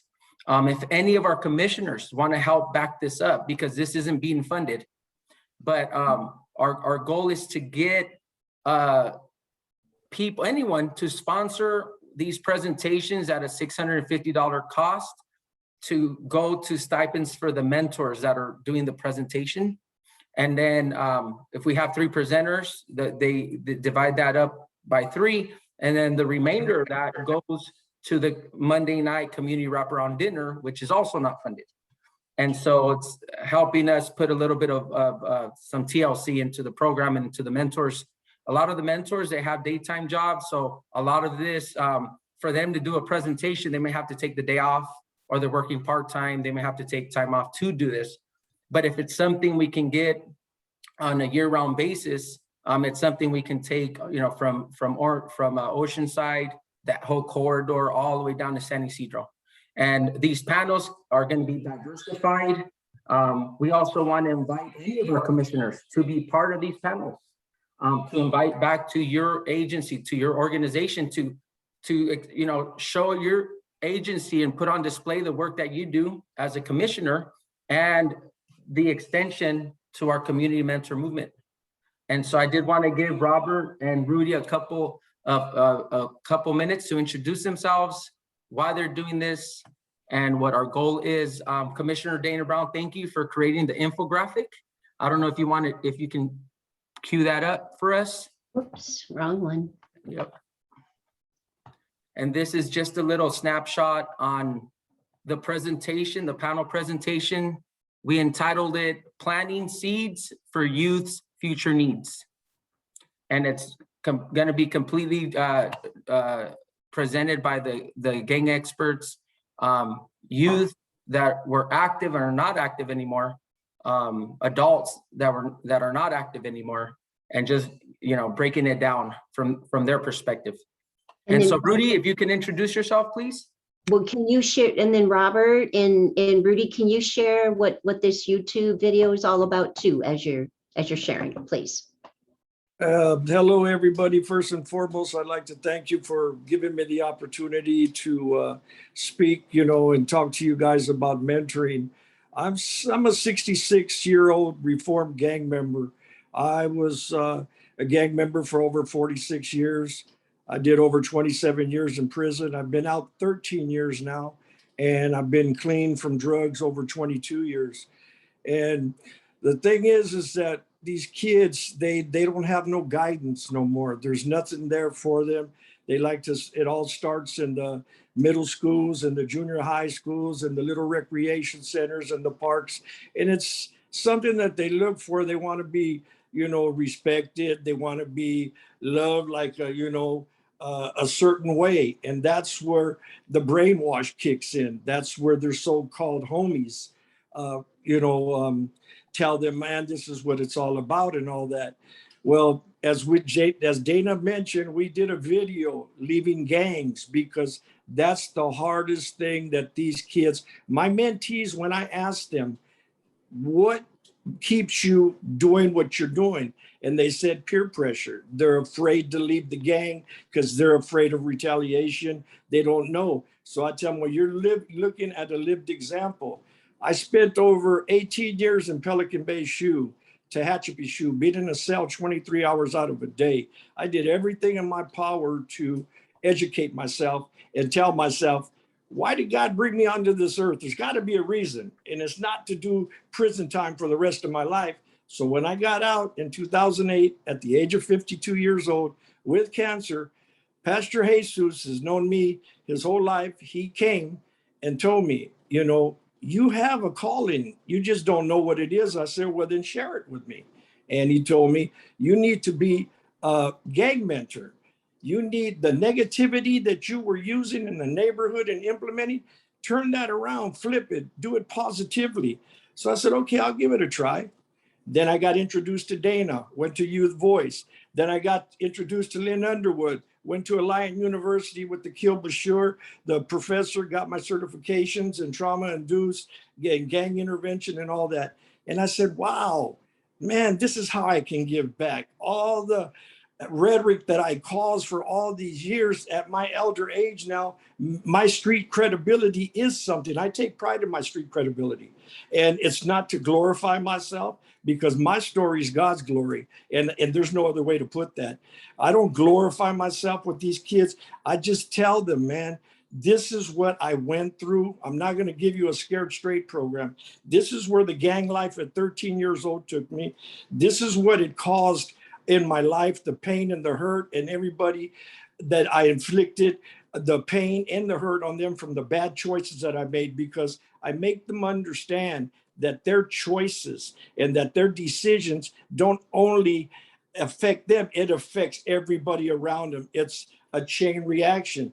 So now that we've been mentoring, I've come to learn the best place where we plant the seed, as the graphic says, is in the middle schools. That's what we're trying to get into, the middle schools, to the junior high schools, to the high schools, so that we can plant the seed and water it and know that, man, even if we reach 1 out of 99, at least that seed is planted, it's going to be watered, it's going to grow, and it's going to expand. But we just need help. We need backup. We need resources. Me, I'm retired now.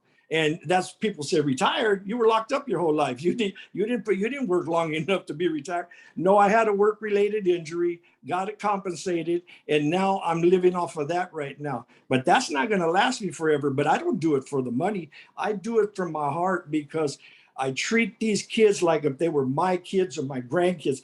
I don't want them to have to go through what I went through or what I put my mother and dad through. May they rest in peace. And so the bottom line is, like I said, we need help. Right now, I get emotional behind this, and Dana knows how I am, and Pastor knows how I am, and I get very animated because I found something in my life that I could give back to the community and give back to these kids, something that wasn't read out of a book, something that wasn't watched on MSNBC. I went through it.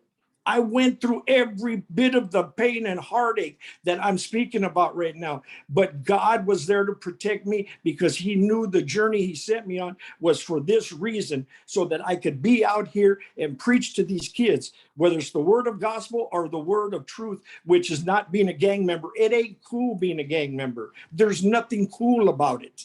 So that's where we're trying to get. And that's what that documentary is about, leaving gangs.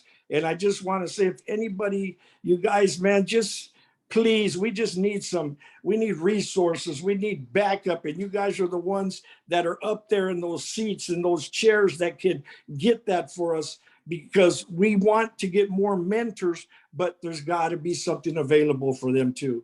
And with that being said, I just want to thank you for giving me the time, and God bless all of you. Thank you very much.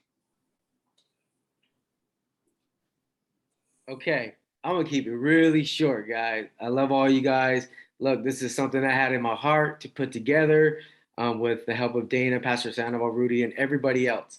Even the people that are on here, the things that I see, the things that I hear, just putting this together. I just want to let you know on the focus on this is unhealthy choices that our youth have or they go through.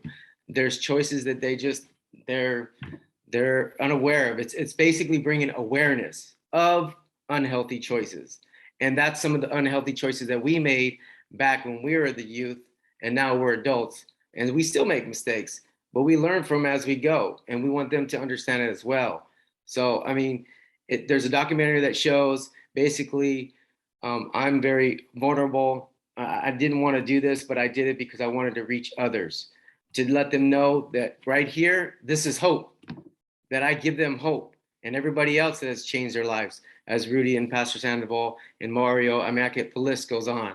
But it's bringing a different perspective to these kids because of what they go through, and it's living in the neighborhoods, and not, we do events to bring them out of the neighborhood, because they don't know, they just know the neighborhood.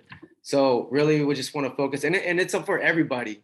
We can tailor it to whomever. And we want you guys to be involved in this, to be on the panel with us, because we need to do this together. We're all mentors. We're all doing the same work. We're stronger together. And you know me, someone asked me, I forget where I was at. They asked me, what alternative do you have? Love. That's what I bring. I bring me. This is what I bring. It's all about the love. You bring these kids that, man, I'm telling you, you can make a difference. And I know all you guys do, but it's just, you have to be there with them side by side and just stick with them. And also doing these panels, we have relationships with all the organizations, not all, a lot of them in the community, so we can actually take these kids, if it's something that they connect with our story or something that was said, and something that their needs were, because that's really what we want to focus on. We want to know, what are their needs? What are your needs? What is it that you're going through that you need? So when we have different organizations that we collaborate with, that we can say, you know what, Pastor Sandoval, but I'm gonna take you over there and I'm gonna introduce you personally so they can see us interact. And then it's like a warm handout. You got Project Aware, you have youth empowerment. I can go on with all the lists. You know, you guys know them all, but that's what we're doing. And it's just something that I want to bring to everybody. And I know everybody, we didn't create this. There's everybody doing it, but it's just like it said, planting the seeds. The more that we have people out there planting these seeds, the more that the youth are going to hear this over repeatedly and repeatedly until it sticks. We may not see it in my life, but I know it's going to plant a seed. I know I have my purpose. People tell me I'm optimistic. I don't call that optimistic. I call it having faith and believing. So thank you guys. I appreciate you. And that's it. I was short, I hope. And I want to thank you guys for your time and introducing. If you guys want to see this live and uncut, raw, real and uncut, I want to invite any of our commissioners to come out on a Monday night. Monday night, 3060 54th Street. Every Monday, rain or shine, we start off with dinner. Dana has attended several times on Mondays. She sees it. And that's just a dinner. That's just the initial point of contact, initial engagement. But once we connect with the youth, we build trust with them, we earn the right basically to engage with them, to build a relationship with them, to show them that there is an alternative the rest of the week somewhere else, because we don't have all the answers. So we're there to help redirect and be there with the doors open. Just recently, we had a few of our youth that have been doing good. We'd lost a little bit of contact with them because they're not on probation anymore. They're doing good.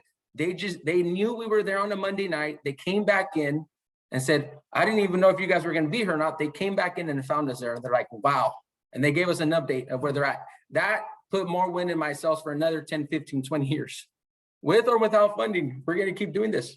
Now, I don't take it lightly that Rudy is on this call, because he didn't say much about the influence he had, but he was one of those shot callers that can write a little note and cause a lot of damage out in the community.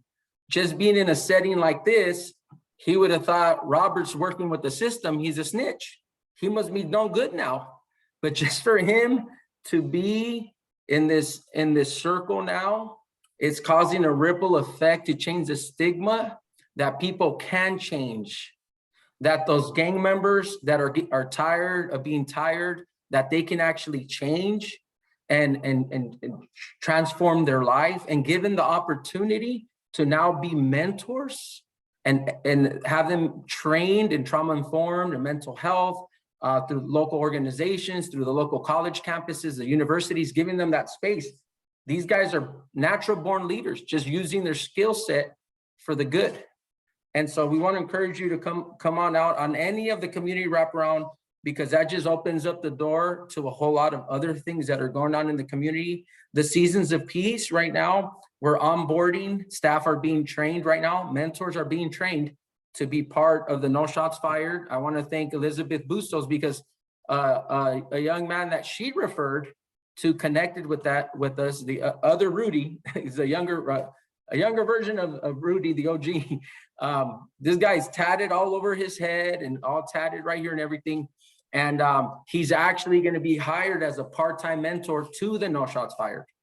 And so the network is miraculous, but you have to get involved. You have to see it for yourself to believe it. I'm that kind of person. I need to see it to believe it. And yes, all this other stuff is going on out there. Yes. And we can sit there and complain about that and bring people to accountability and all this. But meanwhile, we need to work with the youth and the adults that are willing to work, so that they don't fall in the gap, they don't fall through the cracks and recidivate. So we need all hands on deck. We need to roll up our sleeves and make this happen. And so this is happening every Monday. The documentary that you can watch when you're done tonight, maybe you can watch it, Google it. It's called, just put in Leaving Gangs. It'll be the first one that pops up. There's about 1.6 million views already on that. We use that as a little segue to what we're doing. And believe it or not, we got other counties, other cities, other states. When they hear about what we're doing here in San Diego, they can't believe it. They're like, you guys are doing what? Really? Yes, we are. Yes, we're collaborating. Yes, we're working. Yes, we're networking. I don't want to take it for granted. We're in between, North Los Angeles, Riverside, Orange County, and Tijuana, south of the border. And both of these, we're sandwiched in between. Our crime stats should be worse. Things should be off the hook even more, just based on our geographical location. But it is people that are planting seeds that things are changing around now. Things are changing around. I'm not saying there isn't a lot of work to be done locally. There still is. We're not where we want to be, but we're far from where we used to be. Just the simple fact that we have lived experience working with systems, that already is a milestone right there that we can't take for granted. People coming out of the jails, people being the change agents. And so we want you guys to come out, be part of this.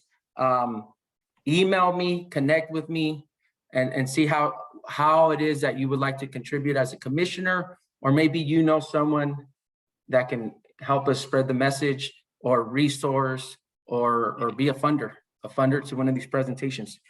Last but not least is our CAS meetings that are held the second Thursday of every month, between 8 to 9:30, and that gives us a little feel of what the pulse is throughout the communities with our mobile response teams. And so we got some folks in the same call that attend those, and you get to hear the real stories, what's happening, the nitty-gritty, and then what's actually being done on a day-to-day to either provide support to the victims of violence, or to help address and de-escalate the guys that are causing the violence, or the areas where this violence is happening. And so I just want to thank you, Rudy and Rob, again for joining us tonight, and the work of all of our commissioners. Your labor is not in vain. Don't grow weary in well-doing, for in due time, if you faint not, we will reap a harvest. Okay, I'm done. Mario has Commissioner Mario. Commissioner Valladolid. And you're on mute, please. I just want to say I'm really for this. Again, I work in the schools, so I see the glorification. But one of the things that I'm mostly worried about, and I'm really happy that Robert and Rudy are coming, with lived experiences, because I also am starting to see, and maybe I'm wrong, maybe it's just my experience, but I'm also starting to see a lot of the older folks starting to do recruitment again, starting to get the younger kids to come to the park. Like I'm sitting in Baker Elementary School, and right there at Mountain View Park, we got all the Bloods right there. And when the kids are coming out of school, they're not sitting there waiting for their kids to get out of school, their younger brothers or younger sisters. Like, they're sitting there like, hey, come over and kick it at the table with us. And these are fifth graders. And I'm sitting there like, what the hell? And so I'm thinking like, we need the older folks, the OGs, the people with lived experience, the people that have been there to also be there to say, no, don't go to the table right there. Come with me. Like, because these little ones, they're so influenced, right? I mean, a lot of us were influenced at younger age in the same way. And we need people like Rudy and Robert and Pastor and Arturo and Commissioner Vasquez and other people who've lived that life and who are now doing something with their life and want to give back. We need that, because it's not going to come from officers doing, no disrespect, but, doing the scared straight or having officers come to the school and talk to them about why gangs are bad. kids ain't going to listen to that, because to them, you're telling them, why are you talking about my family? But when you have people from their neighborhood telling them, look, bro, it's not like that, it comes off differently to them. And, I sent an email to Dr. Villegas, who's here right now, connecting her with Dana, Commissioner Brown, and to Robert Antiveros, just trying to get the seed started, because we need you all in the schools. We do. Just that one presentation, talking to these young people, even in the elementary schools, all the way to high school, can stop those kids from going to that table with those other guys who are trying to recruit. They're recruiting hard too. And so, whatever we can do, I'm down to figure out different pathways to get you all in there. And I understand, in the past, we took advantage of people with lived experience. I ain't gonna lie, a lot of work was done in 2006 and 2007, and it was a lot of people giving up their time and giving up their gas and taking time off of work to come in and help out. When we had those shootings at Lincoln, when Monique was killed, a lot of people gave up a lot of time of their life to get the skyline to back off and all this other stuff that was going on behind the doors, people talking and having meetings so that, there wouldn't be any more violence. A lot of people take a lot of time, and I don't want to do that anymore. I want to be able to compensate the people that are doing the work, in addition to law enforcement, but are doing the work behind the table, that anybody here could say and know for a fact that a lot of violence hasn't happened because of meetings that are happening behind closed doors, that are happening at the homes with the mothers and telling them, please, I know your son was murdered, but we can't have another kid killed. We need you to call off your sons. Those meetings that are happening, right? And so yeah, we need you all. And I hope that we can get you in there, because like I said before, I don't want the 89, 90, 91 years to come back. And if we sit back and do nothing, it's going to happen, right? Because we already seen the drive-bys coming back. That was a thing that was done away with, and now drive-bys are back. And for those of you who know what I'm talking about, it shouldn't have never come back, but now it is. And that's a clear sign, the canary in the coal mine, that's saying that we need to address this as soon as possible. So again, I just, you have my word. I'm going to try my best to try to make some of this happen. And hopefully I can get some other people from our district to move on this too, because this is something that we need to address ASAP. Thank you again. Thank you so much, Commissioner Valladolid, and honoring Robert and Rudy. It was so powerful what both of you shared with your heartfelt sentiments on planting seeds of hope and showing up with love, and those actions that all of us can take. We can lead with love, and you are modeling hope. Did you want to share, Rudy? No, I was just, just everything that was said tonight, it's heartfelt. This is not a game. This is reality, and we got to fix it. These kids need us, and the only way we're gonna fix this is, boot up and suit up and get out there like we've been doing. And I want to commend you, Dana, for being there for us and everybody else on the commission. If we all join forces, man, we could be so powerful, man. We could take anything down, but everybody's got to be on the same page, So like I said, I just want to thank you guys for your time and allowing us to come on and share, our heartfelt sentiments and what we're doing right now. Thank you so much, Rudy. And Pastor, can you add to the meeting minutes that infographic so all the commissioners have access to it? Sure. Also, Commissioner Beto wants to say something. Oh, sorry about that. Yeah, thank you. Thank you very much for that. Yeah, I wanted to take a moment to echo, the sentiment that Commissioner Valladolid expressed, right? I think for far too long, we've kind of glossed over and taken advantage of the experts, right? It's, there's a quote that says that those closest to the problem are the closest to the solution, but furthest from the power and resources, right? And when we talk about these individuals like Rudy and Roberto, going in to share their wisdom, really, we have to acknowledge that these individuals are experts in this field, right? And as experts, we need to learn how to compensate accordingly for the time, for the price of time away from home, away from work, away from their loved ones, away from school, whatever it may be that they're sacrificing to be able to give back.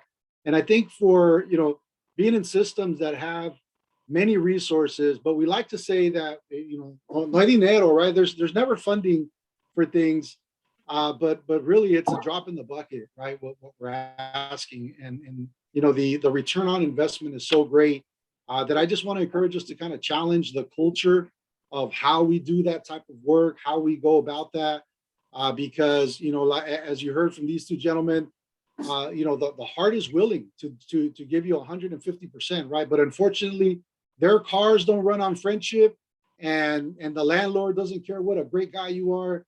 You need to pay the rent, right? And so that's the reality. And if we're talking about being equitable for folks that are returning back home, if we're talking about and are aware of the challenges that there are with getting jobs and so on and so forth, then even more so, we should be very committed to finding ways to compensate individuals for their time. That being said, I also want to encourage us to also be innovative in how we approach some of the concerns, or not necessarily the concerns, but the ways that we approach coming up with innovative opportunities or innovative ways for prevention or for diversion, right? And so, again, here I come. I always bring up STEM, right? I bring up science, technology, engineering, and math. It's the fastest growing workforce in the US. It's going to be that's what it's all going to be, folks, in the future. All jobs that are STEM related. There's a lot of opportunities, a lot of resources, a lot of funding in these areas, by national and federal groups. And so, I would encourage us to think along those lines. There's been a couple of projects I've already kind of undertaken with graduate students at UCSD and the local jails, but there's so many different opportunities for folks, right, along these areas that provide, a good wage, when I got out the last time, all I wanted was a good job, right? And the good job is just a job that was, 9 to 5, that I was going to get benefits and I was going to be able to just have a livelihood, right? And when we talk jobs and we think about the technologies that are coming up, I mean, you go to the grocery store, right? And you're seeing less and less people taking care of people, right? You see more machines. We have to get with the times, folks. We have to be able to provide opportunities for folks that are going to lead to something, that are going to give those upward mobility opportunities, that are going to be livable wages, that are going to give them a chance to live in San Diego, because we all know how expensive it can be right here. So just a couple of things to consider as we close out tonight.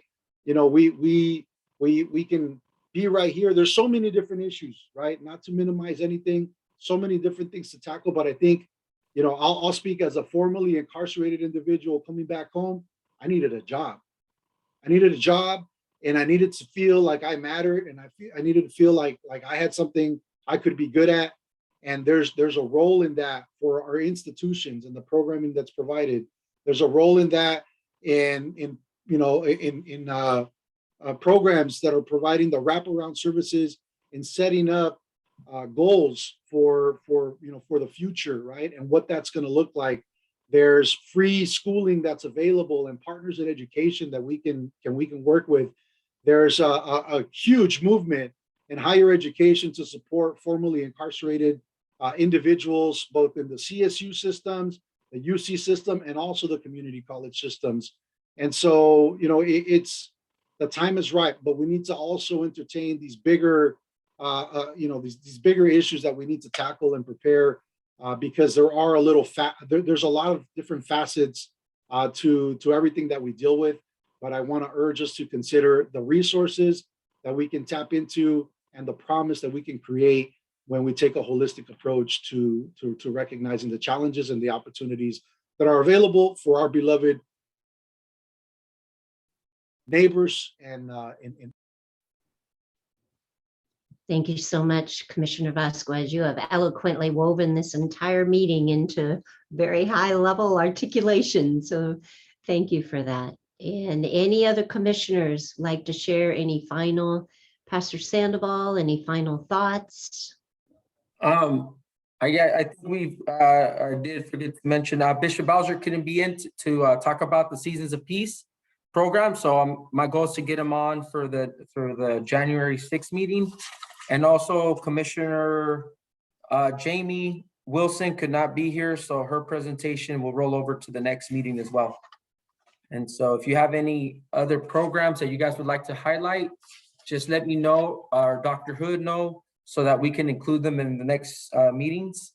If any of our commissioners would like to update their on the tactical plan, any of the key performance indicators you signed up for, just send them over to me, and then we can edit that document. The tactical plan is a living document, so we can adjust it, and tweak it around as needed, especially with the things that are constantly evolving and changing. And so if you'd like to look at the tactical plan, it's on the San Diego City website, Game Commission website. Thank you for your patience with a lot of the IT stuff that still needs to be updated. It takes a while for that kind of stuff. And if any of our commissioners has highlight a story, a success story, you can also send it directly to Elizabeth Bustos, Commissioner Bustos. That way, when it comes time to it, we can highlight that. We can have a conversation about that and then highlight that, bring them in, give them kudos, the success story, whatever it is, because it's really keeping the momentum going. When people are motivated from their heart, their soul, and their spirit to do something, even when we're lacking things, we'll figure out a way to how to make it happen. And so I want to thank you all for your time and your energy that you spend, especially on, even though we meet bi-monthly on a Monday or on a Thursday, 6 o'clock, 6 to 8. It's the end of the day. It's tiring and draining. And so thank you guys for your love, your support, your energy, and being part of this commission. And then we wanted to share, Commissioner Valladolid put in the chat, Robert and Commissioner Vasquez, can we meet with the principal of Alba? She's looking at everything you are all talking about, STEM mentors. So all of you know how to reach each other, correct? Okay. And then who would like to, and then Commissioner Valladolid, do you see Commissioner Vasquez email, or do you already have it? It's in the chat too. I got it. Okay, wonderful. And then do we have a commissioner that would like to set the motion for adjournment? It's Commissioner Bustos calling a motion to adjourn, but with a statement before about the narratives and the sharing of success stories, keeping it real. Okay, if you do not tell your story, somebody else will. And we know nothing good comes out from that.